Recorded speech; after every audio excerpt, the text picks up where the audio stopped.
Assalamualaikum warahmatullahi wabarakatuh. Perkenalkan, nama saya Nurmala Dewi, NPM 1821700016. Di sini saya akan menjelaskan tentang metode atau teknik konservasi. Metode konservasi ini terbagi menjadi 3. Yang pertama, metode vegetatif, yang kedua, metode mekanik, dan yang ketiga, metode kimiawi. Metode vegetatif.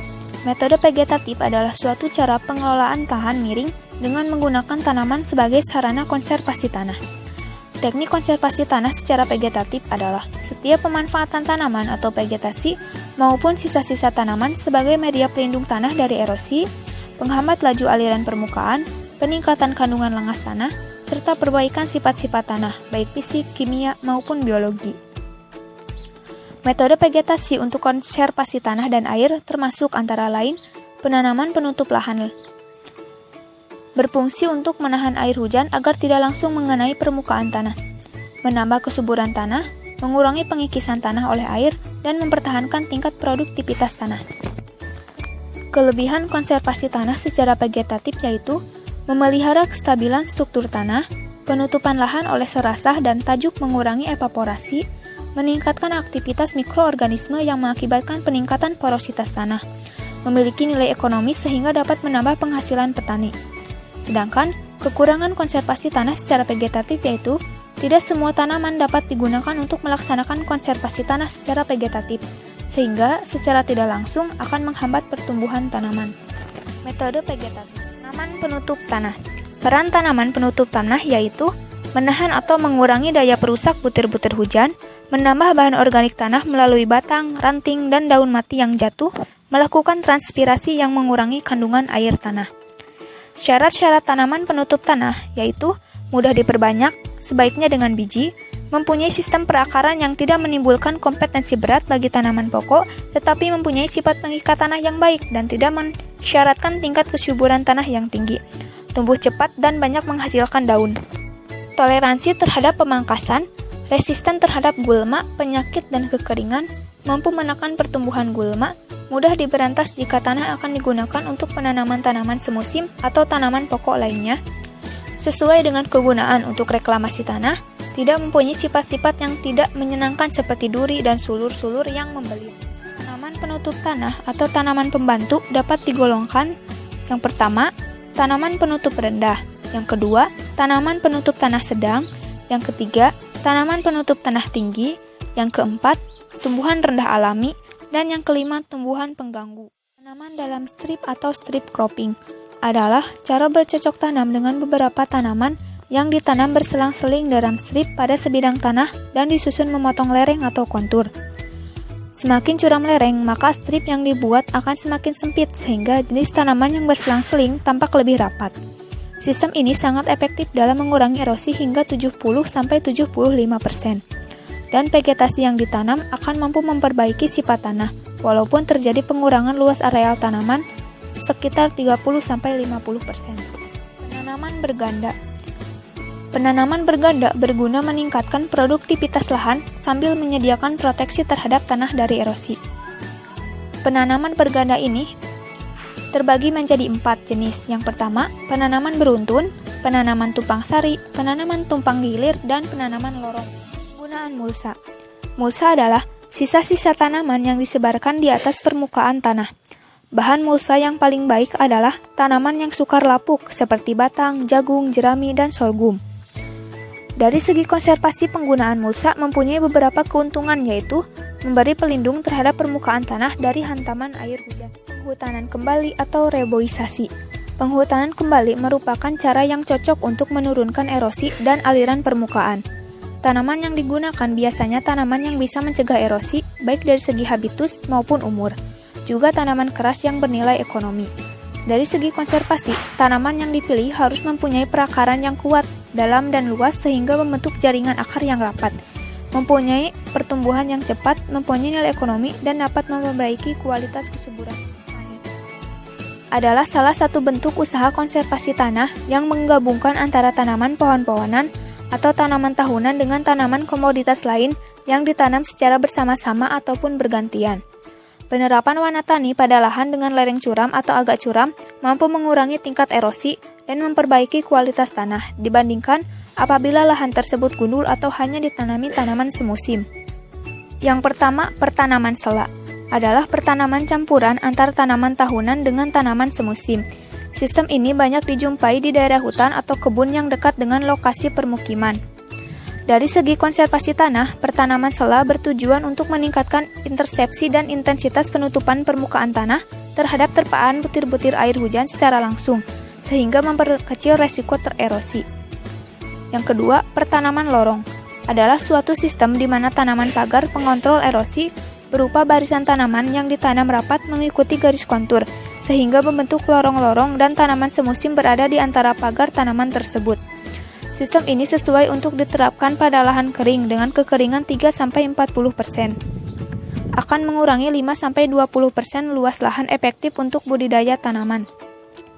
Yang ketiga, talun hutan rakyat adalah lahan di luar wilayah permukiman penduduk yang ditanami tanaman-tanaman tahunan yang dapat diambil kayu maupun buahnya. Yang keempat, kebun campuran. Kebun campuran lebih banyak dirawat. Tanaman yang dirawat adalah tanaman tahunan yang dimanfaatkan hasil buah, daun, dan kayu. Yang kelima, pekarangan adalah kebun di sekitar rumah dengan berbagai jenis tanaman, baik tanaman semusim atau tanaman tahunan. Yang keenam, tanaman pelindung adalah tanaman tahunan yang ditanam di sela-sela tanaman pokok tahunan. Tanaman ini digunakan untuk mengurangi intensitas penyiraman matahari. Yang selanjutnya adalah cara mekanik. Cara mekanik adalah cara pengelolaan lahan tegalan atau tanah darat dengan menggunakan sarana fisik seperti tanah dan batu sebagai sarana konservasi tanahnya. Tujuannya untuk memperlambat aliran air di permukaan, mengurangi erosi, serta menampung dan mengalirkan air ke permukaan. Pada prinsipnya, konservasi mekanik dalam pengendalian erosi harus selalu diikuti oleh cara vegetatif, yaitu penggunaan tumbuhan atau tanaman dan penerapan pola tanam yang dapat menutup permukaan tanah sepanjang tahun. Pengendalian erosi dan aliran permukaan merupakan persyaratan utama untuk mencegah terjadinya penurunan kualitas lahan. Metode tersebut ditujukan untuk memelihara, mempertahankan, dan meningkatkan produktivitas tanah. Pengendalian erosi dapat dilakukan baik melalui cara vegetatif, mekanik, dan kimia. Tindakan tersebut sangat mendesak dilakukan karena yang pertama, kondisi topografi wilayah di lahan berombak, bergelombang, berbukit, dan lereng. Yang kedua, kondisi curah hujan relatif tinggi. Yang ketiga, terjadinya pemadatan tanah khususnya di lahan menyebabkan rendahnya air hujan yang terinfiltrasi ke dalam tanah sehingga terjadi aliran permukaan yang hebat. Dan yang keempat, lahan masih terbuka dari terpaan hujan secara langsung. Metode konservasi yang dapat dilakukan diantaranya pengolahan tanah, pembangunan teras, pembuatan saluran di sepanjang kontur yang berfungsi sebagai saluran air untuk mengisi persediaan air dalam tanah, dan penanaman tanaman dalam strip kontur. Bentuk-bentuk konservasi tanah secara mekanik.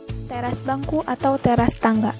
Teras bangku atau teras tangga dibuat dengan cara memotong panjang lereng dan meratakan tanah di bagian bawahnya, sehingga terjadi deretan bangunan yang berbentuk seperti tangga. Fungsi utama teras bangku adalah untuk memperlambat aliran permukaan, menampung dan menyalurkan air permukaan dengan kekuatan yang tidak sampai merusak, meningkatkan laju infiltrasi tanah, dan mempermudah pengelolaan tanah. Gulud atau guludan. Gulud adalah barisan guludan yang dilengkapi dengan saluran air di bagian belakang gulud. Metode ini dikenal pula dengan istilah guludan bersaluran. Bagian-bagian dari teras gulud terdiri atas guludan, saluran air, dan bidang olah. Fungsi dari gulud hampir sama dengan teras bangku, yaitu untuk menahan laju aliran permukaan dan meningkatkan penyerapan air ke dalam tanah. Saluran air dibuat untuk mengalirkan aliran permukaan dari bidang olah ke saluran pembuangan air. Untuk meningkatkan efektivitas gulud dalam mengulangi erosi dan aliran permukaan, guludan diperkuat dengan tanaman penguat teras. Jenis tanaman dapat digunakan sebagai penguat teras bangku, juga dapat digunakan sebagai tanaman penguat gulud. Sebagai kompensasi dari kehilangan luas bidang olah, bidang teras gulud dapat pula ditanami dengan tanaman bernilai ekonomi, misalnya tanaman katuk, cabai, dan sebagainya. Teras individu. Teras individu adalah teras yang dibuat pada setiap individu tanaman, terutama tanaman tahunan. Jenis teras ini biasanya dibangun di areal perkebunan atau pertanaman buah-buahan. Teras kebun. Teras kebun adalah jenis teras untuk tanaman tahunan, khususnya tanaman perkebunan dan buah-buahan. Teras dibuat dengan interval yang bervariasi menurut jarak tanam. Pembuatan teras bertujuan untuk meningkatkan efisiensi penerapan teknik konservasi tanah, memfasilitasi pengelolaan lahan, di antaranya untuk fasilitas jalan kebun dan penghematan tenaga kerja dalam pemeliharaan kebun. Rorak atau lubang resapan air. Rorak merupakan lubang penampungan atau peresapan air dibuat di bidang olah atau saluran resapan. Pembuatan rorak bertujuan untuk memperbesar peresapan air ke dalam tanah dan menampung tanah yang tererosi. Pada lahan kering beriklim kering, rorak berfungsi sebagai tempat permanen air hujan dan aliran permukaan. Dimensi rorak yang disarankan sangat bervariasi, misalnya kedalaman 60 cm, lebar 50 cm, dan panjang berkisar antara 50 sampai 200 cm. Panjang rorak dibuat sejajar kontur atau memotong lereng. Jarak ke samping antara satu rorak dengan rorak lainnya berkisar 100 sampai 150 cm. Sedangkan jarak horizontal 20 meter pada lereng yang landai dan agak miring sampai 10 meter pada lereng yang lebih curam. Dimensi rorak yang akan dipilih disesuaikan dengan kapasitas air atau sedimen dan bahan-bahan terangkut lainnya yang akan ditampung. Sesudah periode waktu tertentu, rorak akan terisi oleh tanah atau serasah tanaman. Agar rorak dapat berfungsi secara terus-menerus, bahan-bahan yang masuk ke rorak perlu diangkat keluar atau dibuat rorak yang baru.